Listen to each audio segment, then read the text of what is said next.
That should be the intro, please. Hello, Herd, and welcome to another episode of the Herd Main Show. I'm your Herd leader, John Wayne. And I'm your Herd Mom, Megan. And we are very late in putting out this episode, but it turned out to be in our favor because D23 happened this weekend, and it gave us tons of Star Wars stuff to talk about, not only in today's episode, but in next week's episode, because we are going to be breaking it down. Otherwise, we would have just a very, very, very long episode, which, while you may be used to that from us, we're trying to move away from that being the standard of about an hour and a half, hour 45. We're trying to cut it down, be a little bit more manageable. So, also, we've got to keep content going because we're going forever. We just finished 1 year of podcasting. Yes, we this did. episode marks our anniversary and birthday of Nerdherderness. And so this is only year one. We've got to keep the content rolling, so that means we've got to drip feed. And that means we split things up and make it into multiple episodes, kind of like game theory and whatnot. Yes. 50 parts for one theory and whatnot. So, but nonetheless, yes, D23 happened, and I don't know if it was everyone, but I think, at least speaking for myself, I knew we were going to get news. I knew stuff was going to happen, but I didn't expect to get as floored and blown away by everything. Mm-hmm. So it was going to kind of be one of, oh yeah, we'll have a little bit more news to talk about. Yeah. But it episode worth of news. it kind of took over the episode, this episode and next. So I don't know. This is our first year reporting D23 stuff. Something happened with the Muppets, but I'm not entirely sure what happened because everyone else was tweeting about Star Wars. Right. It's all about Star Wars. So I want to know about the Muppets. But yeah, it was a lot bigger than I expected, I guess. And so, so originally this was mostly going to just be an episode of us talking about our 1 year of podcasting, which we still will discuss, but we're going to make sure to include some time to talk about a lot of things, and we're going to get to that. We're going to do our normal news run and whatnot, touch on a few things, and cover other news that may have gotten overshadowed by D23 and whatnot, and then we'll just dive in and start just going psychoanalyzing on, what does that rock mean? What does it mean? Is it the secret to everything? Without further ado, we'll start with gaming news. I like to get the ones that less people are interested in out of the way first, like gaming news and comic news. We're interested. A couple of people are interested. Yeah. I know not everybody's interested. The main thing of mentioning it is for those that are interested in gaming-wise, but also in lore, because as far as Battlefront goes, and eventually Jedi Fallen Order, even if you're not a gamer and playing those games, they're going to be adding to the story. Mm-hmm. So it's something that I like to think, if you're like me, even if I'm not going to read a certain book or if I'm not going to watch a certain thing, I like to keep up with all the lore possible. And so my hope is that even amongst the gaming news and comic news, you get the lore bits and whatnot, if nothing else. But I always try and encourage you to read comics and play games and whatnot. But Battlefront's a weird game. I know it's not a weird game, but it's a shoot 'em up game. So it's a lot different than playing Fallen Order. I feel like more people out there will be attracted to Fallen Order, is what I am trying to say. Meanwhile, I'm just trying to grow a perfect orange tree in Animal Crossing. I need those perfect peaches. There's no orange trees, but there is a few cool things coming to Battlefront in the next month. So I hear. I saw a lot of people getting excited about this. I have no clue why or what it's about. Well, we knew we were getting a new reinforcement, but they normally it's very in segments. Like, here's the big thing for the month. Here's the big thing for the month. But this month we're getting quite a bit because this is the month that we're getting a new map in Felucia, which is really cool because that's, we've gotten very commonplace planets, But Felucia is a very exotic planet. Like, yeah, of course you're gonna get Kashyyyk, you're gonna get Naboo, you're gonna get Kamino. Felucia's it's more out there. It's very interesting, and it's gonna be a whole new kind of capital supremacy, the biggest game mode of it. So it's gonna be super duper interesting. That was kind of the thing I was most excited for about all of this, but now on top of that, we're getting new battle droid skins, which is cool. We're finally getting camo battle droids, which works great for Kashyyyk, so everybody can be in camo, except for that one guy that still chooses the bright yellow clone trooper. It's just counterintuitive, guys. You don't match Tim. We're also, so it's camo droids. You're getting like the pilot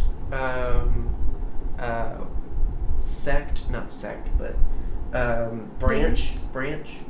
I don't know. They got blue markings. The pilots are blue. So they, even though they're not pilots because all the droid fighters are they're actual droids. So like nobody's piloting them. So right? Well, I think what it is they might pilot like the droid landing craft or something like that. But even then, they're not going to pick up a blaster and. But it's a cool skin because they're blue. I'm torn. Yeah, the lore in me is like no, but the aesthetic in me is like yes. So that's one, and then they're also doing training paint scheme. It's based off the design of the ones from Kamino. So you can look like one of the training dummies, I guess. Cool. I mean, they're trying. I'm one, like, I've been pushing. I'm like, okay, enough with the clone troopers. I love the clone troopers, but this is, like, I mean, they've got, like, 70-something variants. Yeah. All together. I've wanted them to branch out a little bit more, so I can't get picky when they actually start branching out. I like the camo one. Yeah. But anyway, so that's interesting. That's usually that's like, oh, this month this is happening, but that's double down. Then we're also getting a new game mode where you can play by yourself, and it's a full field of AIs. So if you're just not feeling like hopping on and dealing with trash players, you can just play with yourself. And not only that, but there's also a 4-person co-op version where you can play you can play cooperatively with your squad and then everybody else's AIs. So it's really building it up for, like, you can go big with the full multiplayer experience, but you can also go small, which I really appreciate them emphasizing, because there's some times where I just don't feel like dealing with other crazy players. I just want to have fun, or I just want to practice, because like they have some segments where you can practice, but it's not as great. So it's really interesting. The biggest thing that's coming to Battlefront, and I know this has been getting longer, but Clone Commandos are finally coming, which it's kind of like the Droideka or the what do other people call them? Master Destroyers. Destroyer droids. There we go. I was the one. I've always been the one. I like Droidekas better. I don't know. It sounds better, and it's fun to. I was about to say it's funner to say. It's funner to say. It's funner to say. But yeah, so like that one was kind of like it was always a joke, and then it happened. Yeah. And Clone Commandos is like the equivalent of, it was always a joke, and they were always messing around, but nobody ever took it seriously. But here we are. We've got Clone Commandos. Just like the simulations. Yeah.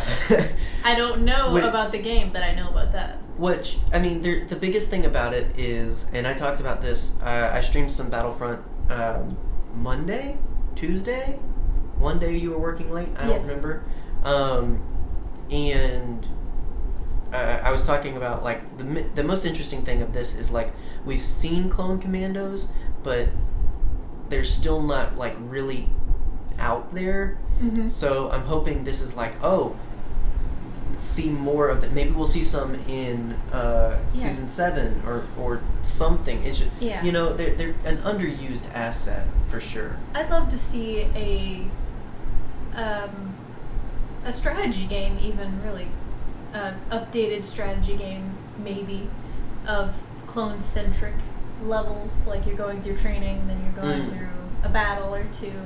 Like in between little, what is the words that I'm trying to say? I don't know. Let's say video game movie. Okay. Cutscenes. Like cutscenes with Cody and Rex. something That'd be fun. interesting. Like you're playing through the Clone Wars from the clone's perspective. Yeah. That'd be interesting. I mean, it'd be nice to have a new, like story mode, clone-centric story. Kind of like the Ratchet and Clank game you really like. Is it All Up Your of them? Arsenal? No. Is that one? What? What's the one where you're playing through a bunch of levels? All of them. You gotta get specific. I mean, specifically. I mean the one where it's kind of like a tower defense game. Oh, that's All for One. All for One. No, or Full Frontal Assault. Full Frontal Assault. Yeah, there's a lot of innuendos in their titles. Up Your Arsenal, Going Commando, Full Frontal. Yeah. Into the Nexus, I guess. The one That's about not quite- booty. Crack in Time. Oh, Quest for Booty. Quest for Booty. Yeah. I liked that one. That's a pirate one. It's a very fun pirate Anyway, game. so, and then it's all going to lead up to them releasing Rise of Skywalker content. So they're already telling us what that's going to be. And oh my gosh, I can't wait to get Sith Troopers. Yes. Oh my goodness, that's going to be fun. I don't know what the rest is going to look like. I'm sure we're going to get like an update to Rey and Kylo and such, but I'm still waiting on that Last Jedi Luke Skywalker skin, but whatever. We'll see. So anyway, so that's gaming news. On to comic news. It was revealed by Marvel that their long-running Star Wars main series is going to be coming to an end with issue 75 this coming November. The series will end after only just bridging episode 4 to 5. We're in the storyline now. We're just now getting to where episode 5 starts to take place. Yes. Everything up to this point has happened after episode 4. And so now they're calling it. I don't think that means that they're not going to have like a main series. Oh no. But it's definitely an interesting call when rather than ending, if you didn't want to go through episode 5, you could just skip ahead or... Yeah. I don't know. What do you think? I think, I mean, we've seen in Star Wars so many times where one story has to end for another to begin, if that makes sense. You know, they're just done telling that story, I guess. Or, you know, some other reason that has to do with, you know, producers and such, but I don't know. Well, I mean, I'm not I guess Marvel. I kind of always assumed that, okay, they're going to get to episode 5, and then they're going to skip over episode 5 and start at the end of episode 5 and do exactly what they've been doing and go from movie to movie. That would make sense. But again, I don't see why you would stop the series to do that. You know, again, you would think you would just have an issue where, and then the events of episode 5 happen and move forward, you know? Yeah. I don't know. Again, if you're into lore and if you're into the story, the 75 issues of the Star Wars main run, I highly recommend because it's really good storytelling. Gets to a lot of interesting character development, a lot of cool stories, and it just serves to fill in what were they doing between 4 and 5, which it does a really good job of that camaraderie that like they've always had. They had it in episode 4, but it definitely shows how it builds up over time and whatnot. And there's just a lot of interesting scenarios that our heroes get in that you wouldn't maybe expect. I don't know, but I mean, it's just interesting. I don't know, maybe they won't go 5 to 6. Maybe they'll, now that it's ending in November, Rise of Skywalker comes out in December, maybe they'll skip the 5 to 6 part altogether and just go to after 6. I've kind of wondered if after episode 9, if a whole bunch of flood of, post episode 6 stories is going to start coming out, because that's still, I mean, other than the Mandalorian coming, it's uncharted territory. Right. Which I would rather start to get into that storytelling than the 5 to 6 stuff, honestly. I mean, I think I'd like a limited run comic of like Leia, Lando, and Luke coming up with, the Triple L Squad, coming up with the plan. L Squad. And Chewie. Leia probably does that to Luke pretty often. I'd love to see them coming up with the plan to like spring Han from the pokey, from the carbonite pokey. Yeah, I mean, there's just not as much time. I think, like 4 to 5. There's, I think 3 years. I think something like that. I think there's only 1 year between 5 and 6. So it's shorter to explore. I feel like they could do like a limited run. Yeah. And be good. And then, but I think that, I mean, we don't need to do a main series for that. No. Like, I mean, if you're going to do a main series, because that's what this is, you know, there's one-off series, there's short story series, and then, like, the only other ongoing thing is Dr. Aphra right now. Yeah. Darth Vader ended. There's short stuff, but so it's like they're gonna have a main series. If you're gonna have a main series, I feel like the most interesting thing to do is go after episode 6. Yeah.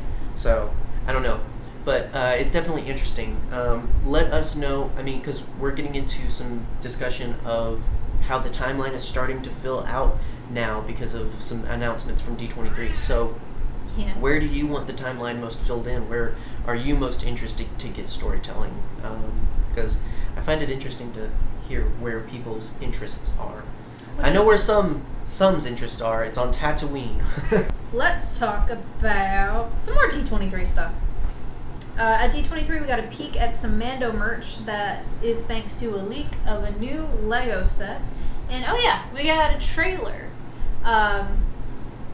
We will talk a little bit more about that in the main show. But ooh, that's a spicy Mandalorian meatball. It's lovely. Mandalorian meatball. Which If that's not at imagine is Galaxy's Bamford. Edge, if that's not at Galaxy's Edge, I don't know what is. Yeah. So some Disney Plus news, Mhm. which we also got at D23. We finally know when the Clone Wars Season 7 will make its triumphant return, and that will be February 2020. Yeah. So how do you feel about it? I mean, we're getting The Mandalorian and Disney Plus all together in November. Mhm. How do you feel having those like 3 or 4 months wait? I miss it.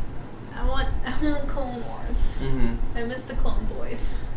The most positive perspective I've seen that's a good point is it's after episode 9, which is nice because Yeah. there's a lot happening at once because we get a video game, we get a show. I think the Skywalker Saga book comes out in November. And It's then gonna be a December, chunker of a set. and then December we get obviously the Rise of Skywalker. We're getting 2 comic runs. We're getting one that leads up to episode 9. We're getting one that leads up to Jedi Fallen. Like there's a lot in those 2 months, and so someone had a good perspective of we have something else to look for. It's not all thrown at us at once, which I can appreciate. Absolutely. And it's not right after episode 9 either, so it's going to have some time to settle in and whatnot before we get into that. Yep. It was also revealed that the Cassian Andor show of unknown title. Yeah, it's not not got a name yet. Cassian K2, best buds forever. Alan Tudyk said K2 Fast, K2 Furious. I like that one. I like that one. It's going to begin filming next year in London. I assume at Pinewood Studios. Possibly. Could be anywhere. Could be anywhere. Yeah, it's nice to know. I mean, I imagine, when did we first find out about the Mandalorian? That was like last fall? year, yeah. And so fall to fall? Yeah, about there. Yeah, so if it starts filming, let's say early March, April, then 2021 would be good. So, which we're not getting another film until 2022, right? Mm-hmm. Right. So that'll, again, something to help fill the gap. That's nice. I again appreciate it spreading out a little bit. With Cassian, I think they knew they wanted to do that and were going to do that, so they announced it soon or earlier, just to get it out there. So I think that's why it feels like it's going to be much, much further. With The Mandalorian, I feel like they were working on that for a while behind the scenes, and then we're like, I guess we'll let you know. Yeah. I mean, it really doesn't seem like that long ago that we started the Mando hype train. Yeah. So we definitely got tuned into Cassian sooner, I think. Yeah, we absolutely jumped on that hype train pretty much immediately. Yes. The second we had a title. Yeah, I mean, I went through the stages of grief of I was really hoping like Benioff and Weiss would take care of Mandalorians and whatnot because of the very similar Game of Thrones themes. But I'm glad that Jon Favreau is the one handling this character, and it's a character. It's not the whole group of people, so there's still hope for and Mando-centric. I don't think it'll be soon, just because I think kind of cross the streams a little bit. Yeah, definitely. Because I'm just trying to think as the average consumer. Okay, first we get this show, now we're getting this trilogy of movies about these characters. Like, you know, digestion-wise, it's a little much, but yeah. But anyway, but no, I mean, it's hard not to get excited for Mandalorians. Yeah, I mean, like, you remember, you know, when you eat dinner and then and you're so, like, stuffed and full and someone comes by with cake and you're like, cake.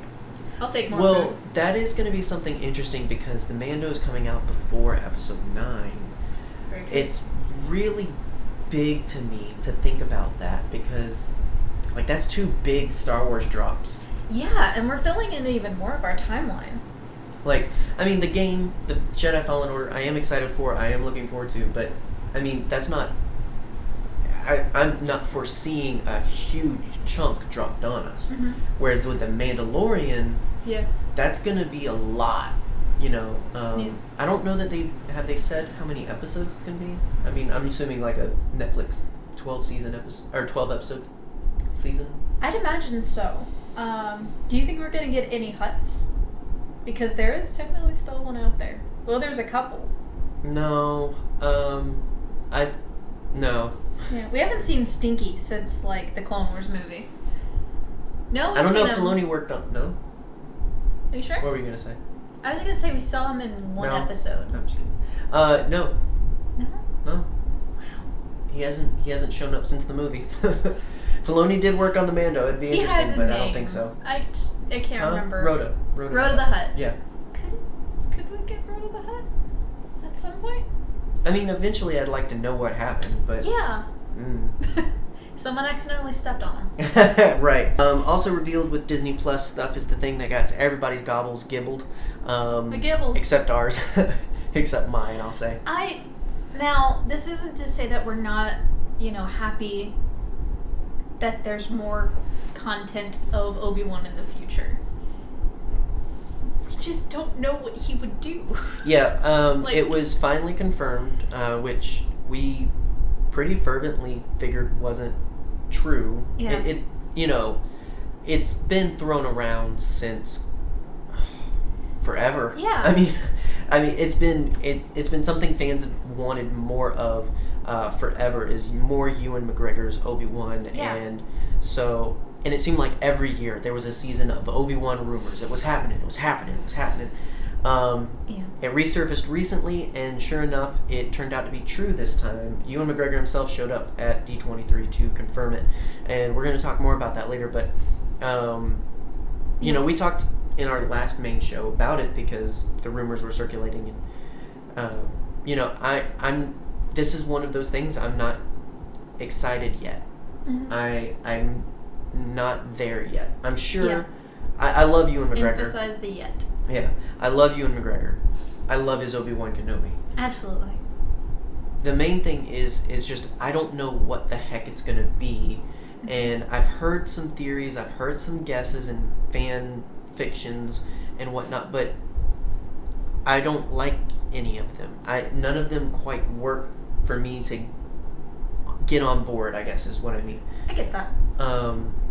And so not having that thing, like, usually there's they're gonna steal the Death Star plans. That can be interesting, sure, okay.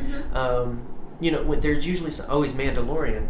Do we know anything else? No, he's Mandalorian. Well, that's actually still kind of interesting. Like, there's usually at least something. If I don't have the full picture, I can latch on. This is exciting though. Basically, all we know is that it's Obi-Wan Kenobi. Right. He's on Tatooine. So we knew that. The biggest thing is I'm waiting for a trailer. I'm waiting to see something, which it starts filming next year as well, so it's going to be a while, but I need to see something of what it's going to be, I think, before I can really get into the hype. Right now, I'm just excited that Ewan McGregor's back. I'm not necessarily excited for Kenobi. I'm excited for Ewan McGregor. Yeah, and I don't think that's a bad thing to say. I never thought I'd be in this place. Right? Like, I never thought I'd be so conflicted. Like, you love Ewan McGregor. I love so Ewan much. McGregor. I love Obi-Wan Kenobi, and I love Star Wars content. Yeah. And I feel like, especially with this podcast, we've been so on fire for everything that's been coming out. This is the first time that has really been kind of like oh. Yeah. Okay. Yeah, I mean, and that's not to say if you are excited, absolutely be excited about it. Yeah, we're not trying to rain on a parade. No, we don't. That's the last thing we want to do. We want to encourage you to be positive and have excitement for things. We're just saying that we're not necessarily excited about it right now.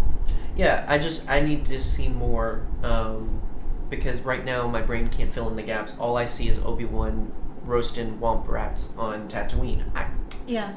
That's not a show that excites me as of yet. So, we'll see. We'll also talk more about it in the main show. But altogether, for those of you that have been waiting for this for a long time, we'd love to hear from you what it was like, what you felt when it finally was announced, and whatnot. So yeah, fan cast for young Luke. Would you rather it be digital, or would you rather Lloyd. Jake Lloyd? I'm just kidding. No.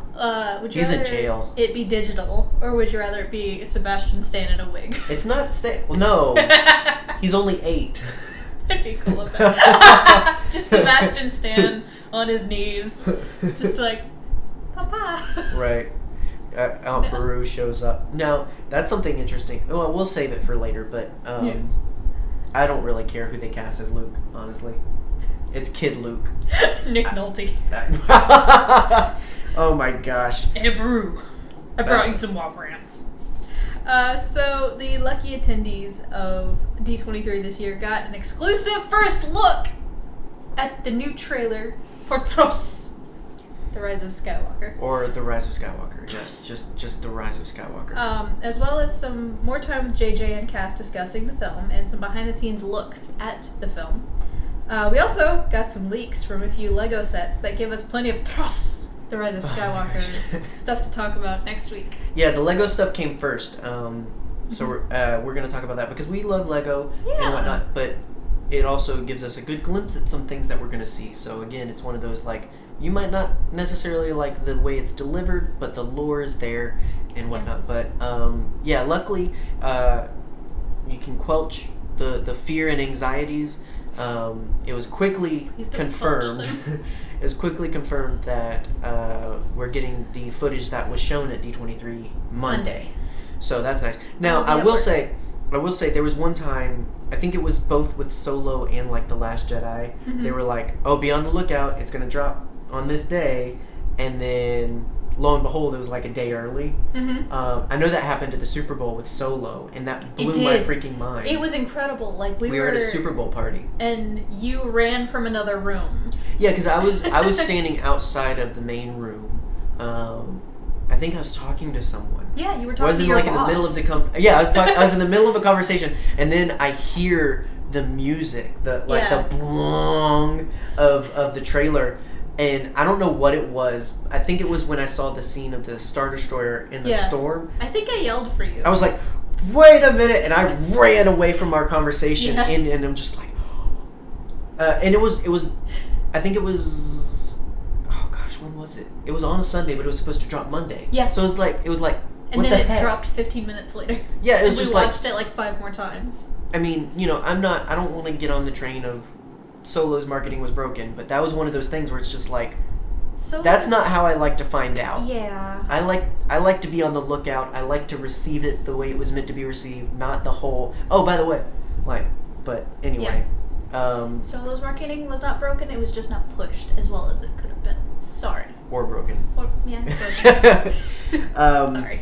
So, but anyway, we'll talk more, The Rise of Skywalker, well, not this week. Next week. Yeah, next week. We're going to save that partially because the footage is dropping Monday, so that way we have time to watch that and catch anything we may have missed.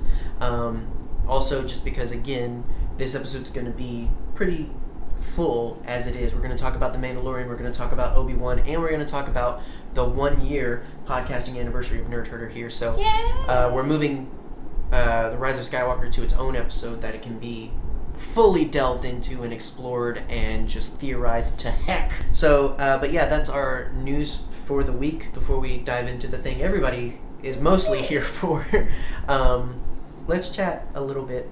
Let's take some time for us. Let's take some time for you and me. Let's self-care. Yes, let's look at us. We got some masks. Us is beautiful. Hey. No, I wanted to take some time. This is our 1 year anniversary of podcasting. Not exactly. It's the same week. Yeah. It's a week of the year later or something. Language, words, forming sentences. We've been doing this for a while. You couldn't tell. We're into it 1 year, and so I kind of wanted to take a moment to take that in and talk about that a little bit before we dive into the thing everybody actually is here for, which is the Star Wars news and whatnot. So, what's an impact or some impact that having this podcast has had on you this past year? I've gotten used to talking a lot about Star Wars. Yeah, because before this you used to be quiet. I'm not talking to you. Okay. Well, yeah, I am. I think I've gotten a lot more confident in my knowledge of Star Wars. I may not know everything, but I know things. Mm-hmm. I drink tea and I know things. I think all in all, I've just become a lot more comfortable with Star Wars as a whole, if that makes sense.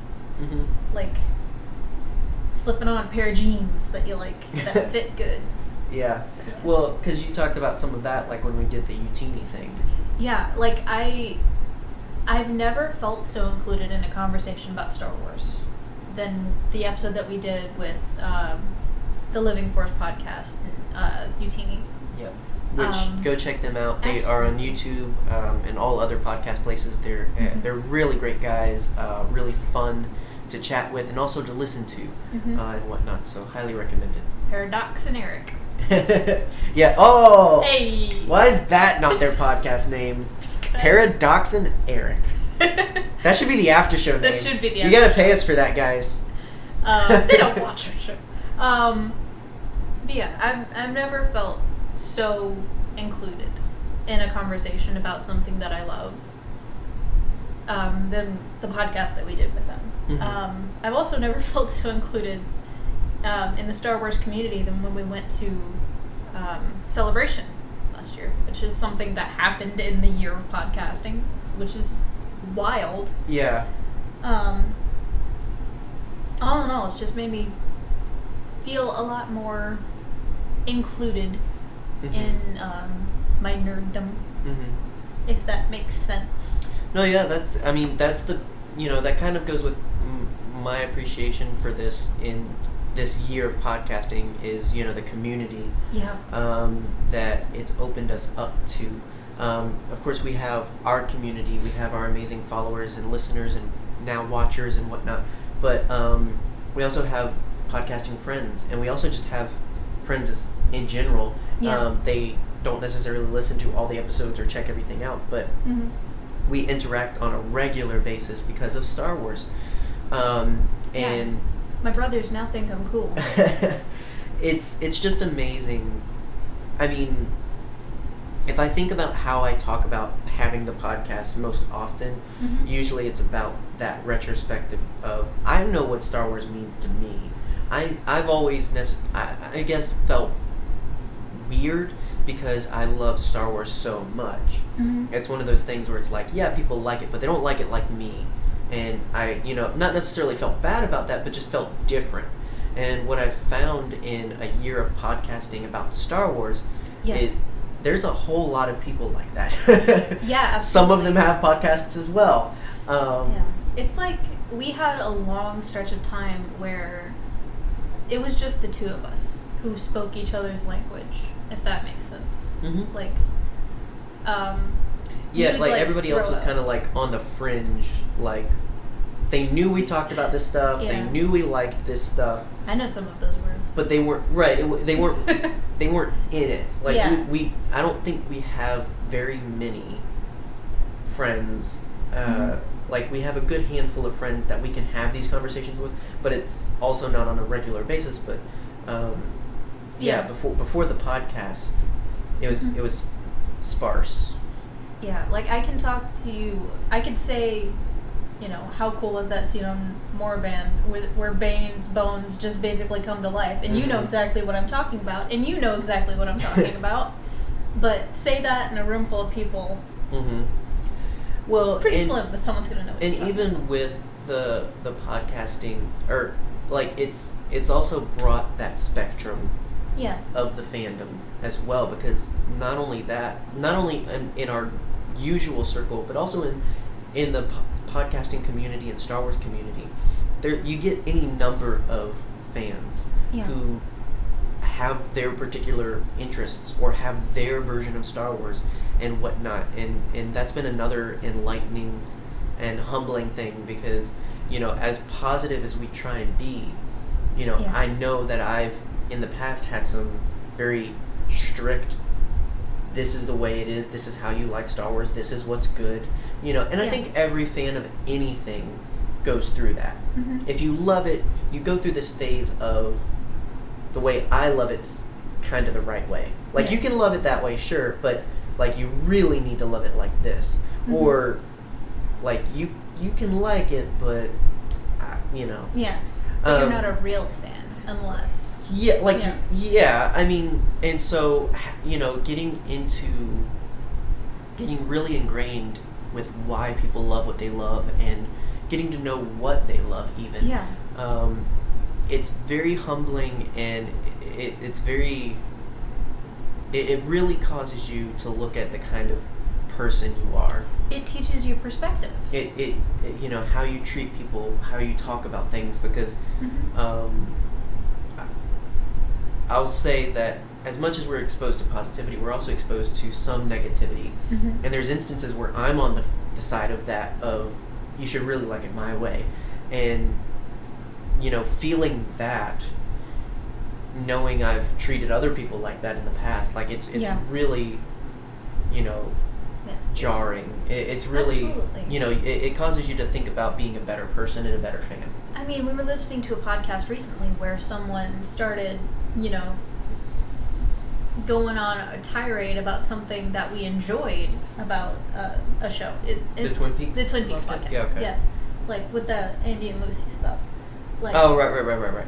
They started, like, breaking down and being angry about it. What was interesting is that even in that moment, I was reminded of, like, the Last Jedi stuff, because it's a very similar, you're not treating legacy characters right. They should have gotten treated like this. And it's a very similar kind of forward mindset. That, it's just one of those where it's just like, all right, like. And listening to that, I was like, have we ever said something like that? Like, I personally loved the Andy and Lucy parts of the Twin Peaks: The Return, but just like I personally loved the whole Luke Skywalker thing, and exactly. I've loved everything about the sequel trilogy. Yeah, it makes you think, like, have I ever put someone in the position that I'm feeling right now? Right. Like, have I ever, cracked on something that someone else loves? You can't always, and I talked about this in a recent Monday Motivation, you can't always go back and fix things. You can't always go back and get forgiveness for all the times you've been a butt face. Yeah. But if you can at least be motivated to be a better person in the future, and the best form of apology is improvement, right, in my opinion. Yeah. And I think that's been something big, at least for me. Yeah. I think we both kind of I went through it again with the Clone Wars as you were going through it with the whole Jar Jar thing. Yeah. Because it was still, like, I just stopped pooping on Jar Jar. Don't poop on Jar Jar. Poop on Jar Jar. Your mama is so dumb.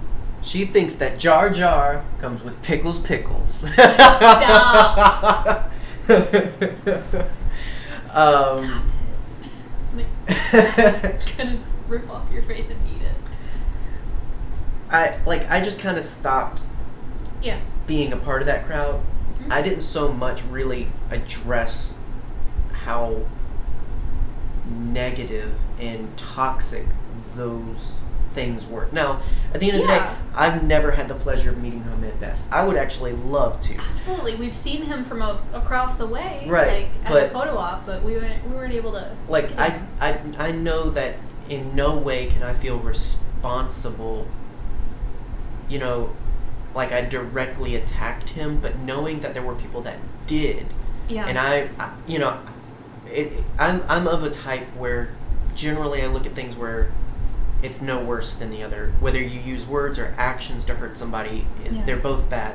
And so it was one of those things where it's like, wow. Because that was also around the time that he was coming out a lot about how negative that experience had been.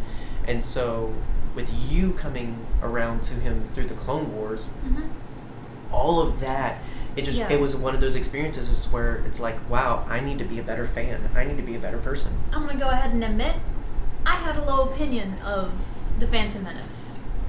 When we first started, I never knew. No, I'm just kidding. No, you knew. I knew. You knew because I was vocal about it to you, but not necessarily to the podcast. Yeah. I had a low opinion of the prequels as a whole, except for 3. But there's something that comes with perspective.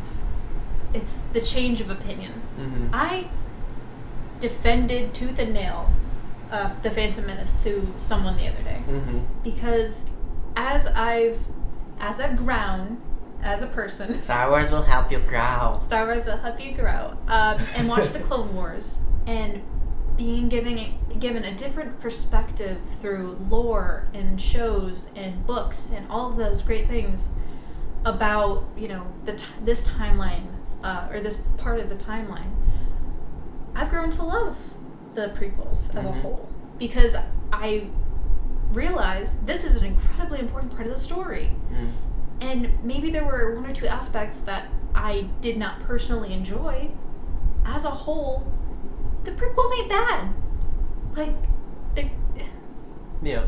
I mean, it's all in what you choose to latch on to. Exactly. If you go into watching a film with an expectation of negativity, you're gonna get what you look for every time. Right. You know, and I think we talked about that a little bit when we talked about our 10 favorite things about Attack of the Clones, which is on our YouTube channel.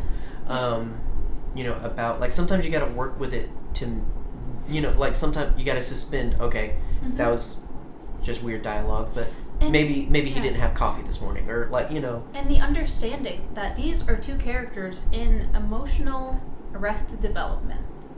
There's a reason Anakin can't talk to women because he's never been taught to talk to women except for his mom, who he left at a young age. He's in a situation right now. I understand him a lot better now. Yeah, it's all about perspective, as Obi-Wan would say. We talked a little bit more than I thought, but got to some of the things in terms of, like, highlights and whatnot. But so what excites you about the future of Nerdherder? What do you, year 2, we're going into it. What are you excited for? I'm excited to not have a bright light shining in my eyes, but that's not going to go away. I don't know. I'm just excited for the future in general. No, that's general optimism. That's a very... Yeah. I don't know what I expected. I'm excited. I'm just really excited. Well, there you go. At least you're excited. I'm excited for more IG concepts. Yes, I mean, you know, boys. I was talking to Ryan on Twitter, Hi, not Ryan. Your brother, but Ryan Bullock. He's my brother. He's my soul brother. And, we were just going back and forth because of this news, and, you know, I think what I'm excited about is not just now that it's been a year now, we're no longer just experiencing Star Wars ourselves, but we're experiencing it, and then we're getting to experience it even further and greater through the community that we have. So I'm looking forward to this packed out year of Star Wars-ness and what it's going to be like to, you know, all go over it with our fans and followers to, you know, discuss it, theorize, and all this other stuff and everything. And I'm excited because I know in about 6 months we're going to Galaxy's Edge, and that's mind-blowing. It's mind-blowing. It's so exciting. I can't wait. Right. I want to pet the lock cat. I mean, if we can get media passes, we're going to Celebration again. Yeah. Like, there's a lot in knowing that it's had such impact and presence on this year.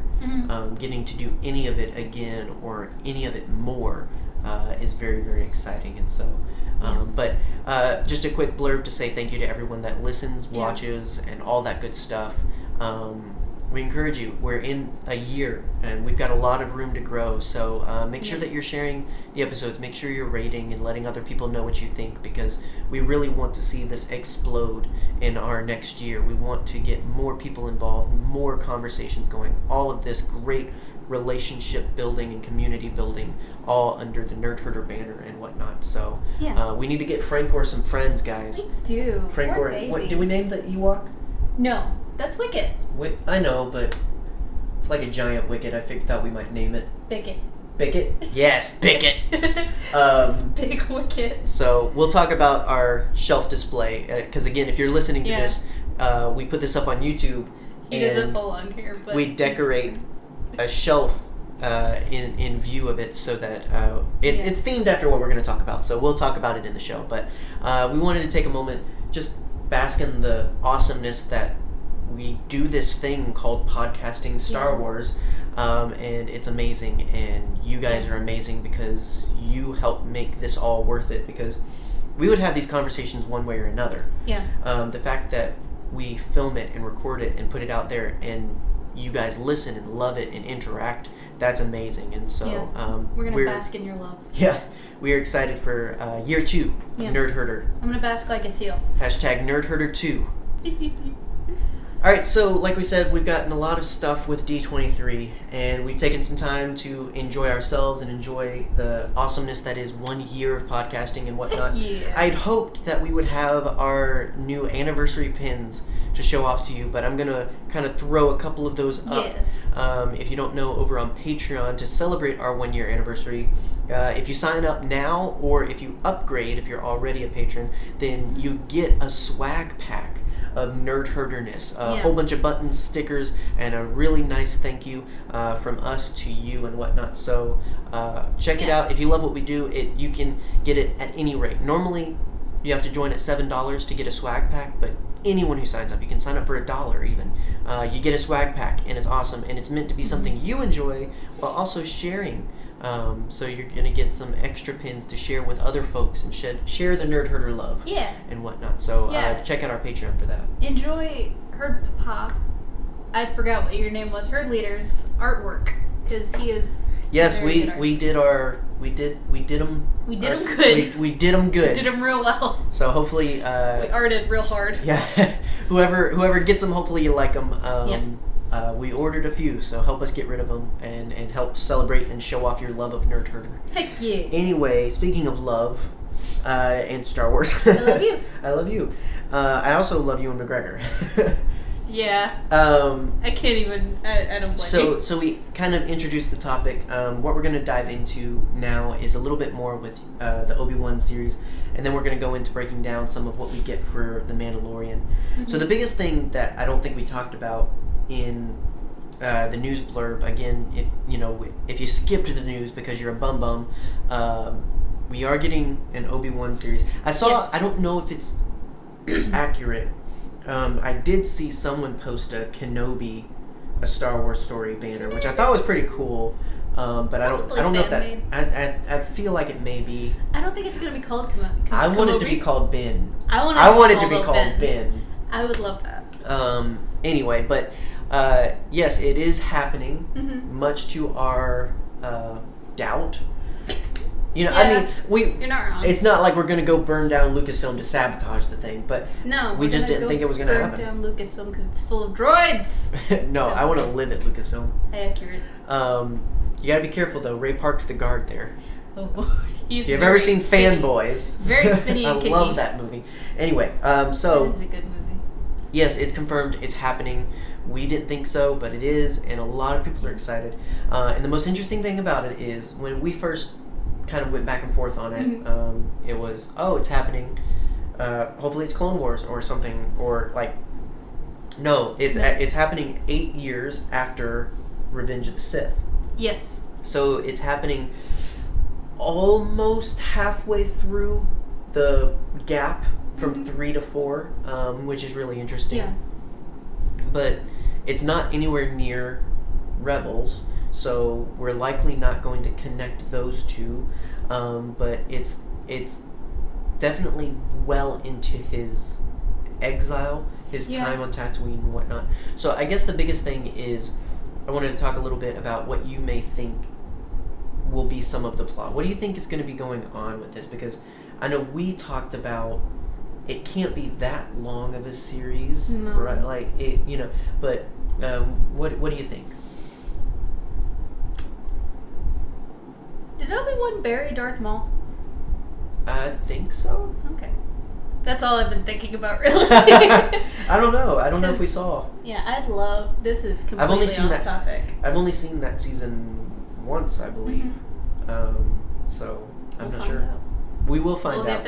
We are going through our Rebels rewatch right now. So. Yeah. The thing because that's what I've been thinking about. Probably the most interesting thing that happens in his exile is the Darth Maul fight.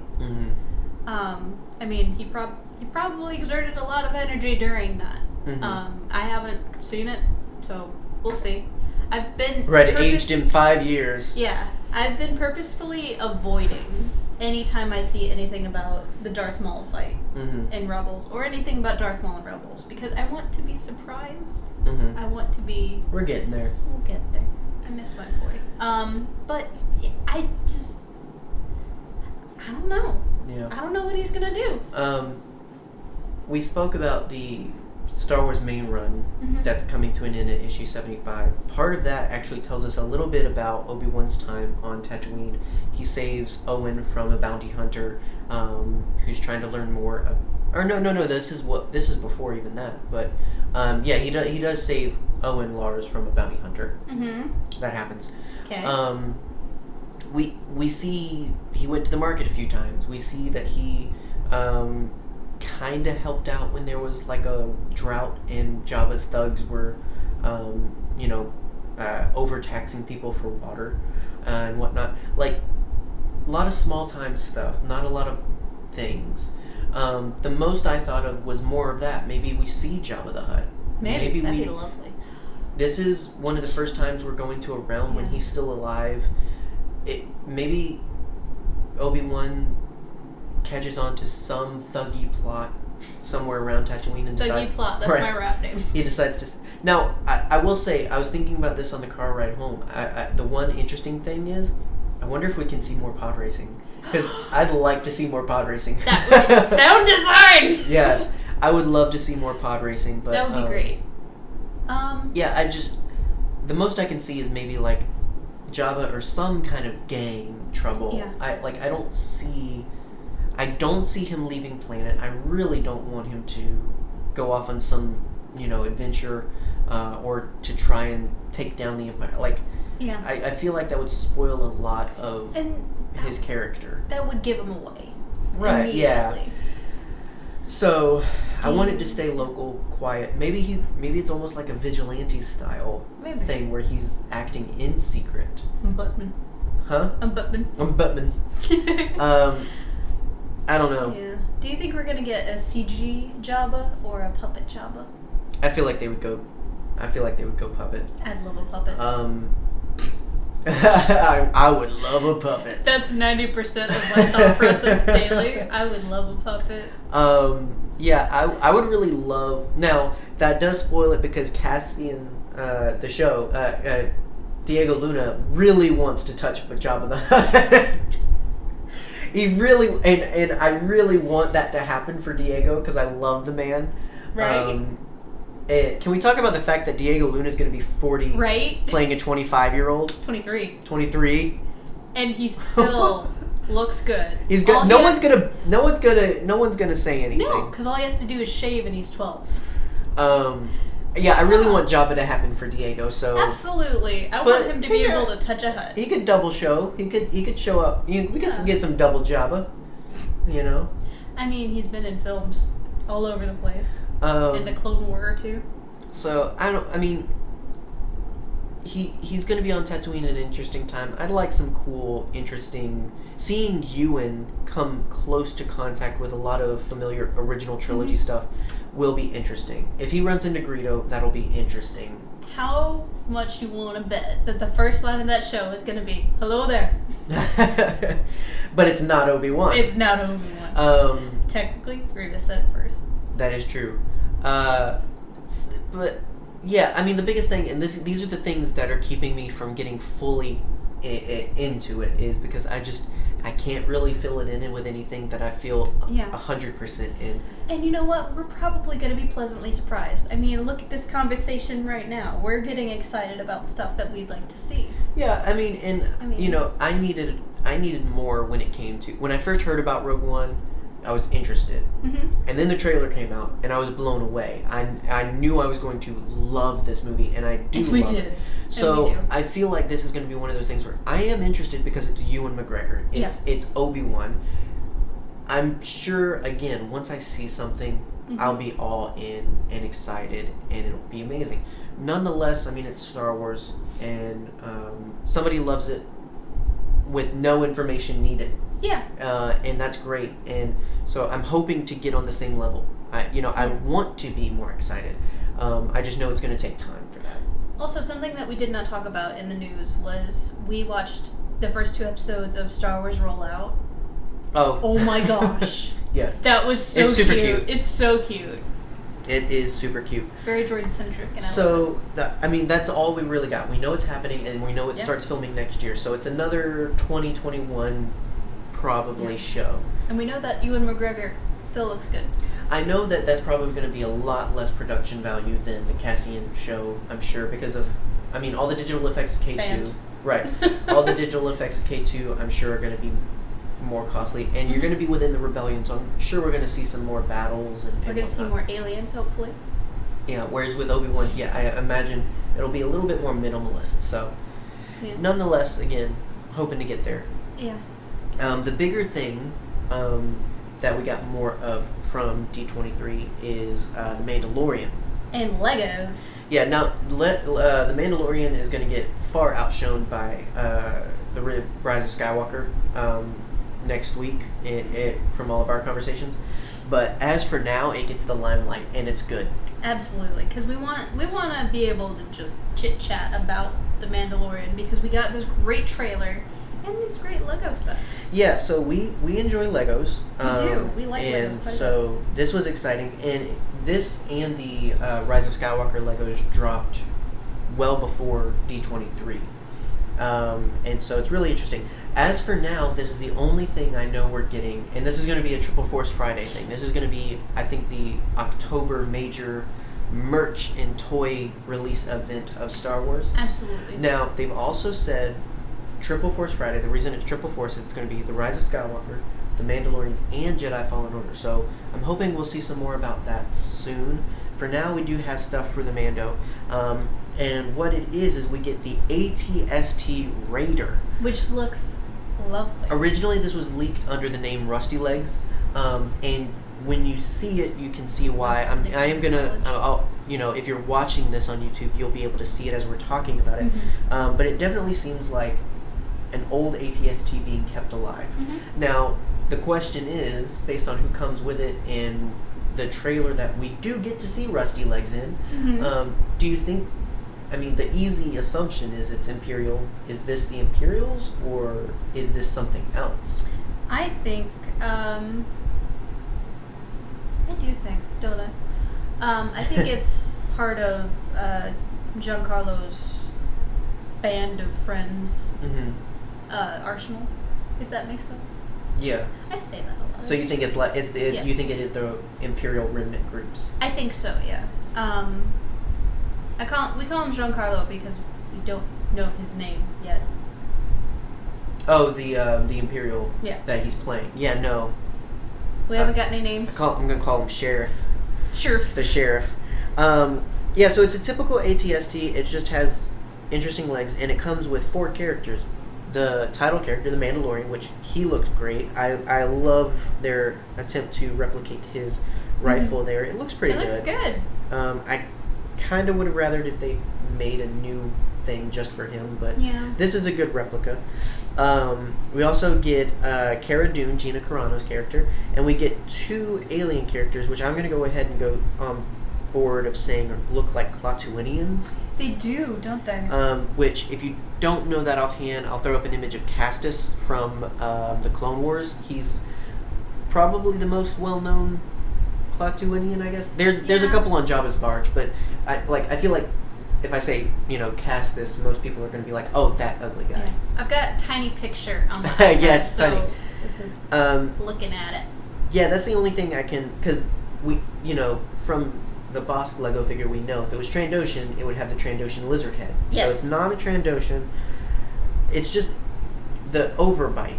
Mm-hmm. Or I guess underbite? Is that underbite? Underbite. The underbite is what? Because Castus has a big one. Clatuinians in general have a bit of an underbite, so that's what I'm guessing. So it's really interesting. I hope this is the first of many Mando Lego sets. Because number one, I want more Lego Death Troopers. Number two, I want Lego Flame Troopers. Yes. Number three, I just want more Lego Mando. Aren't they called Inferno Troopers? Huh? The Flame Troopers? I mean, it depends. We don't have an official name. I think Inferno Troopers is a cool name. I don't know. That might be what they were called in Force Unleashed, because or just Fiery Boys. They're pretty directly related to that. Yeah. I don't know. This is not a Flame Trooper helmet. It's a Shock Trooper helmet, but I thought it was kind of appropriate. Also, I know he's not Mandalorian, but I like Boba Fett. So get over. He's not Mandalorian either. So, so we said we would talk about this. So, also on our shelf we have our 2 Obi-Wan Funkos, which is nice.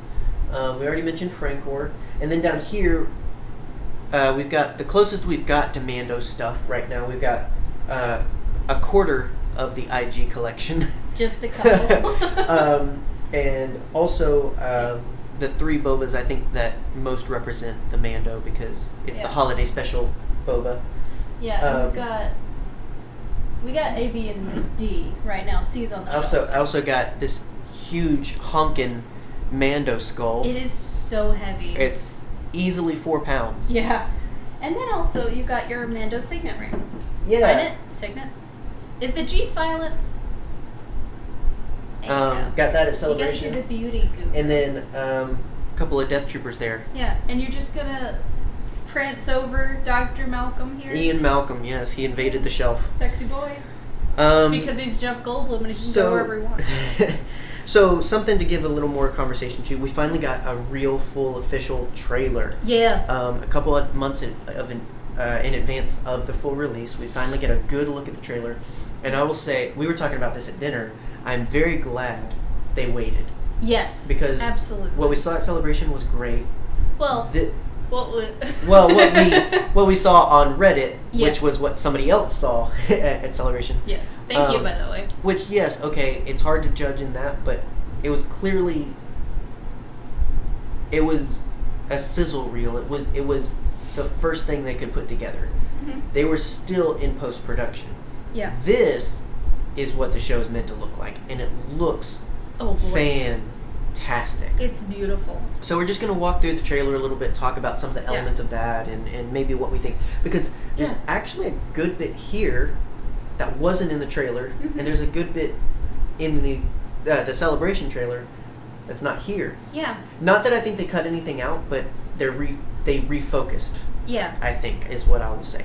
I'll say the first image that really struck me was... Oh my gosh. These Stormtrooper helmets on spikes. I'm getting some very T2 opening scene vibes, because that opens up with, you see the graveyard of skulls, and then it's squished by a Terminator. We don't get a squished Stormtrooper helmet here, but we do get a good couple shots of Trooper helmets, and which could be empty. Now, could also not be. What I find interesting is, do you think this is an anti-Imperial thing, or do you think this is Giancarlo's? Like, because here's the thing: we only see 2 troopers with. Well, not we see 2 kinds of troopers with him. Yes. We see Death Troopers and Inferno Troopers with. What's his face? Werner Herzog's character. Yeah. With the contractor, as I'll call him. Mm-hmm. With him, we see the traditional troopers. So I'm wondering, because my best guess right now is I feel like Herzog, the contractor, is hiring the Mando to take out or capture the sheriff. the imagery of the helmets on spikes, it strikes me as someone trying to send a message. Well, and Giancarlo plays really good off their rocker characters, and I get those vibes from this whole thing. I get like he's the one to be scared of in this whole scheme. Mm-hmm. So I feel like this is him, like this is his territory kind of thing, because there's a lot of sand throughout the show. Oh, there's so much sand. I don't know. It feels similar to areas we see later when we actually see the sheriff character. I'm just calling him that because it seems like he seems like he's in charge. Yeah, he does. Anyway, so we cut from there. We see overshot of the I think, is it the Razorback? Yes, I think that's what it's called. I think it's the Razorback, the Mando's ship. It's going over a very green area, very lush. I do not think that is where we see it next when it's landed, because where it's landed is very disheveled and not pretty looking. No, I mean, we see a mountain in the background, but it looks very washed out. Yeah, this looks very gravelly and whatnot. I think this is, though, the same place where we see, in the next scene, the Mando's meeting with Carl Weathers' character, the guild leader. And this is something we saw from footage before where this is where the Mando gets connected with Werner Herzog's contracting character. We see another shot of the Razorback. If we're not calling it the right thing, then don't correct us. Flying over some interesting planet. Looked like an interesting place. Now, the next thing we see, we're back on a jungle planet. We're back on a very green planet. It looks like we're going to be doing a good bit of planet hopping in the first season. And on this, we're behind the Mando as the bay door, I assume, of his ship opens up. I guess getting ready for a mission. And so that's a nice shot. Then we see the Mando with an Ognot off in the distance, which it was thrown around and rumored. Nick Nolte is playing an Ugnaught, apparently. I think he would do good. This was back when they were saying, "Oh, Bossk and IG-88 are going to be in this," and everybody was like, "Well, I mean, even we were like, eh." Now it turned out to be IG-11. We haven't seen anything of Bossk, but there is an Ugnaught, so maybe. I do feel like Nick Nolte could play an Ugnaught. Now we get some vibes here of like, okay, so the crew is Mando, Cara, and Iggy, IG-11. Do you think this Ugnaught character is gonna, or what's his name? Cal. Do you think he's gonna become part of the team, or do you think he's maybe just a encounter once kind of character? I mean, it is Nick Nolte. I feel like possibly. I feel like they would get some use out of him. Yeah, I mean, you don't just hire Nick Nolte. Right, like you gotta use him. Nick Nolte. Yeah, you gotta use him. It's like hiring Gary Busey for one scene. No, he's gonna be in the entire movie whether you want him to or not. He's gonna be in the background eating a croissant. I'm excited to see more Ugnaught. I mean, that's an interesting alien that doesn't get a lot. It is. The next shot we get is gonna be my screensaver for something. I haven't figured out yet, but it's beautiful. It is a very iconic Old West style shot of just the Mando against the horizon, and it looks so amazing. Go ahead. I'll say Jon Favreau has done some beautiful film work in his career. Yes, this is beautiful. And I was gonna say there's a lot here where it's very focused and intentional on how it looks. Yes. Because there's just so many shots that you can just stop and freeze, and it looks amazing. You don't need to know what's happening. You don't need to know what's next. You just know this looks amazing. Yeah. And the next shot's an interesting one because we see, I guess, a mother and a daughter or two sisters. We see two people on a jungle planet. This kind of connects itself to the one from earlier. A couple of people have really kind of latched on of, is this maybe the target? Is this an aspect that changes the Mando's heart or something? Because I feel like they've done a lot to say. Now, this is what's interesting. They did a lot back with like celebration to really emphasize he's not quite good. He's got a lot of questionable stuff. It's just on the fringe. He's very gray. Whereas in one of the articles from Star Wars, I think it's when they're talking about Iggy that they say like companion to the hero. Like it's like, here's the thing. That's a very contradictory marketing thing. They got it switched. Iggy's the hero. Iggy's the hero. Mando is the bad. Mando's the He's the sidekick. He's the sidekick. He's the side piece. Oh my gosh, it's all about Iggy. Yeah. Iggy, a Star Wars story. And you know what? We have no context to these images. We have no idea what order they're in. So this could very well be a part of the Mando's backstory, even. Ooh, interesting. Or even Kara's. Exactly. My mind immediately goes to like God of War, where you get a character who's not a cool guy. He's not a good guy. But he was a family character. Like, you know, exactly. Interesting. Mm-hmm. I never quite think of flashbacks. I'm still getting used to flashback. I mean, before The Last Jedi, that wasn't a thing. So that's interesting. And that's something that we should always keep in mind with trailers is we don't know the context. I should clarify. Technically, it kind of happened with Rogue One as well. Yes. But nonetheless, it's only recently something that happens in Star Wars storytelling. But like I don't think we're gonna figure out the whole show here. Yeah. And that's definitely not what it's not what we're trying to do. No. We're just trying to see what we get as of yet. And then we see what appears to be a firing squad. Yeah, now, so this somehow, it's very visually similar to the scene with the Inferno Trooper from the first footage shown. Yes. I feel like this is beautiful. I feel like this is the first attempt to get to the Mando, and then I feel like he and his squad take them out, and then the Inferno squad sent him. Because it seems very obvious that they're aiming at something, which you don't. Which I'm just glad to see this many Death Troopers. I love these boys. You do like Jeff. Oh my Jeff god. Troopers, Jeff Troopers. Yes. My name is Jeff. That's our next Stormtrooper friend, Jeff Trooper. Oh wait, I got a Jeff Trooper. Go get Jeff Trooper. Where's Jeff Trooper? There he is. Jeff Trooper is the platinum one. Jeff Trooper. Oh my gosh, this boy's pretty. He is so pretty. Yeah. They are so smooth. They're so shiny and smooth. This is Jeff. That's Jeff Trooper. This is Jeff Trooper. We'll even write it on the bottom, Jeff. Next we get just a really nice shot that again evokes this very Old West style that I think they're going for. It's got the Mando with his hand on his gun. Very clearly a shootout. Yeah, very what's it called? Shootout at high noon or something like that. Yeah, dueling. Yeah.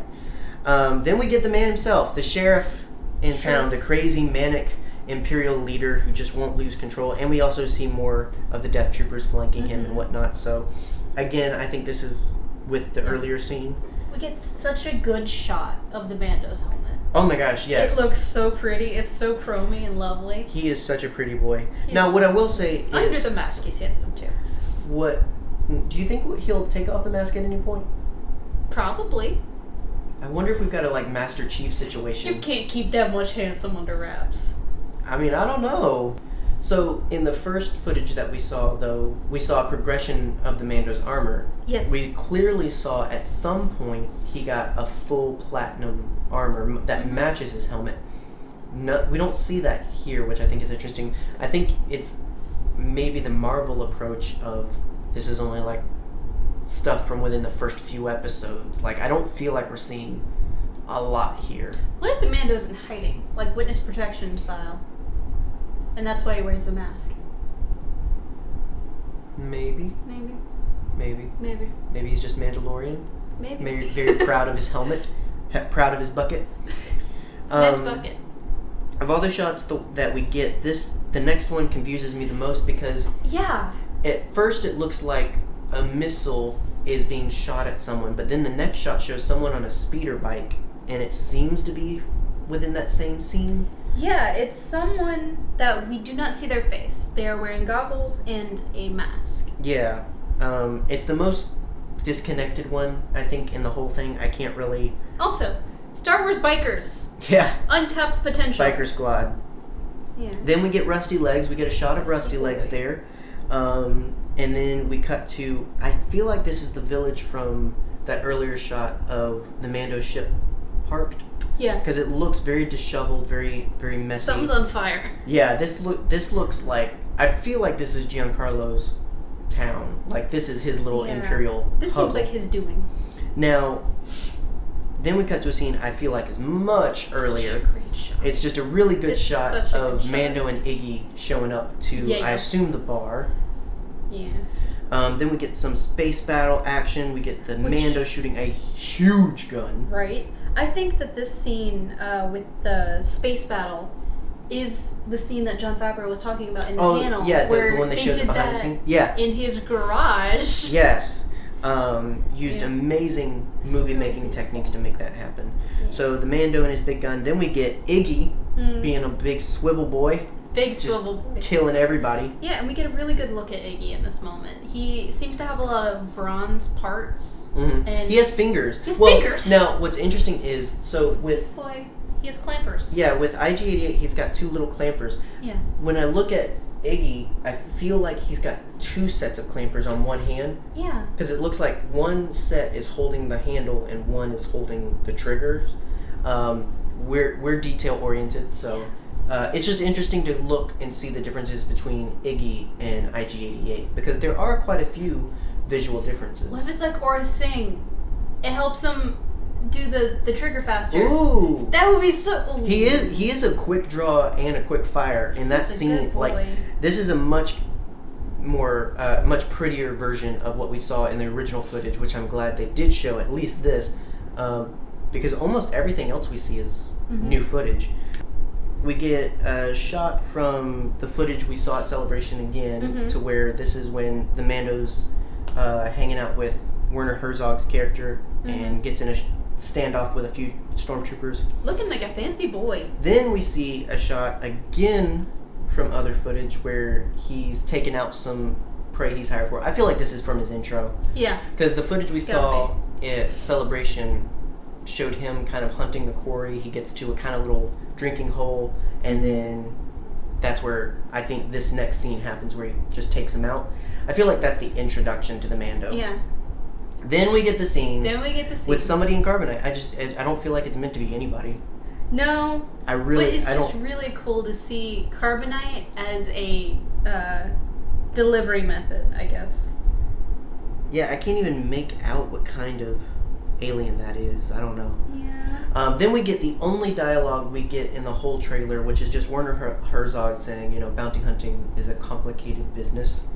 I love his accent. He's so great. He's going to play such a great Imperial. Right. And then we just end with one more great shot of the Mando for us, and then that's the trailer. That's what we get. I do feel like, again, this is something of a Marvel method to where this is just within the first realm. This first few episodes, I don't think we've even really gotten into. And again, there was even footage shown in the first trailer or reel from Celebration that wasn't even in here. So there's at least a good few more shots that we didn't see again. So there's still so much potential for what this show could be.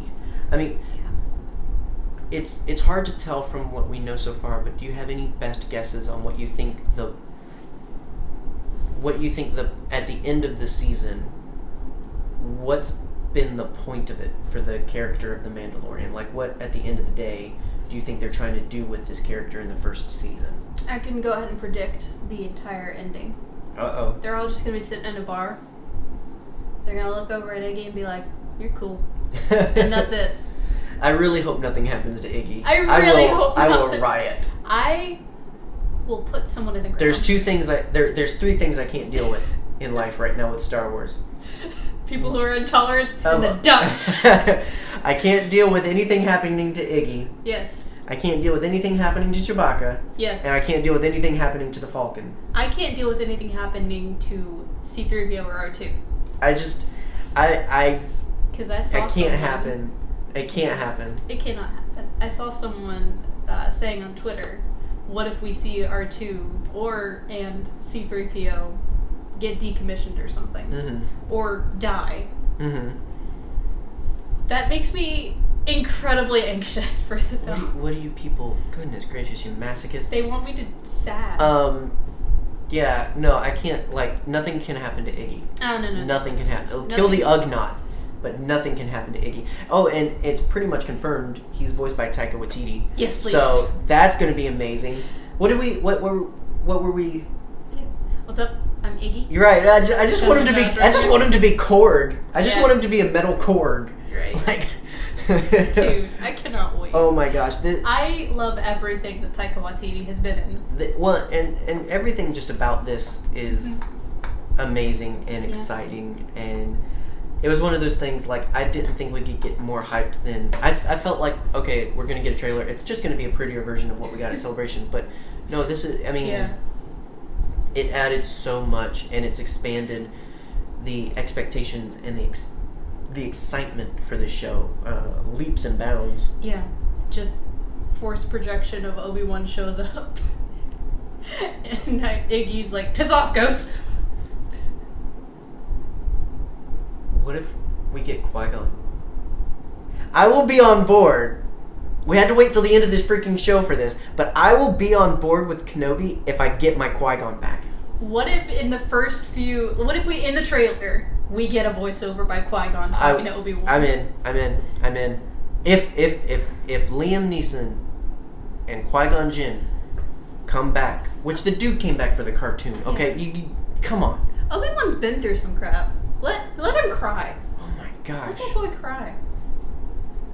I might have just found my way in, guys. I've hacked the system. Well, we're gonna end on that positive note and high note and close it out. Like, I'm like, oh. So stay tuned for our after show.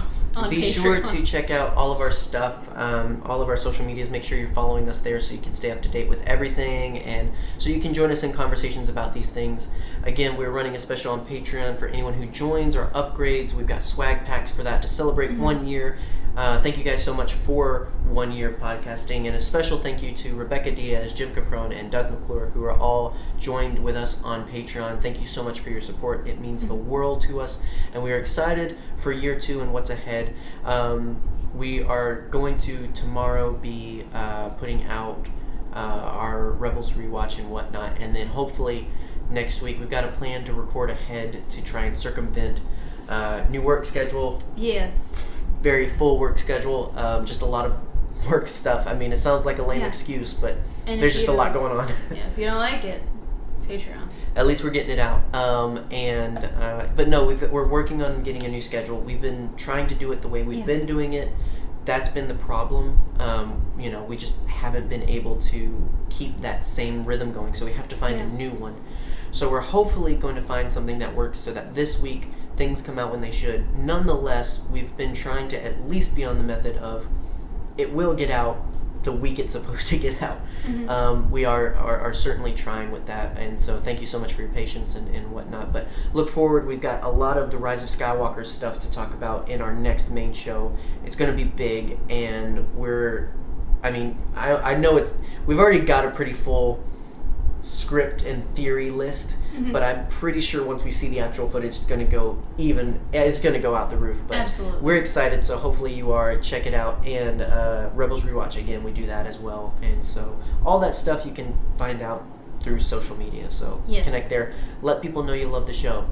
We want to up our iTunes rating a little bit, so if you haven't already and you do listen to this on iTunes, please go leave a 5-star review, let people know you love it, and share it. And who knows what will be in the future with all of that goodness. So, other than that, yes, we do have an after show coming. If you're joined with us on Patreon, then you get a whole nother segment of Nerdherderness. So look forward to that. If you're not, if you don't get it, you can get it. Head over to Patreon. It's super easy. Takes like 30 seconds. Yeah, $1. Uno momento, or no. Dinero. I don't know. But that's our show. I'm your herd leader, John Wayne. I'm remembering the animation we just watched. And bye-bye!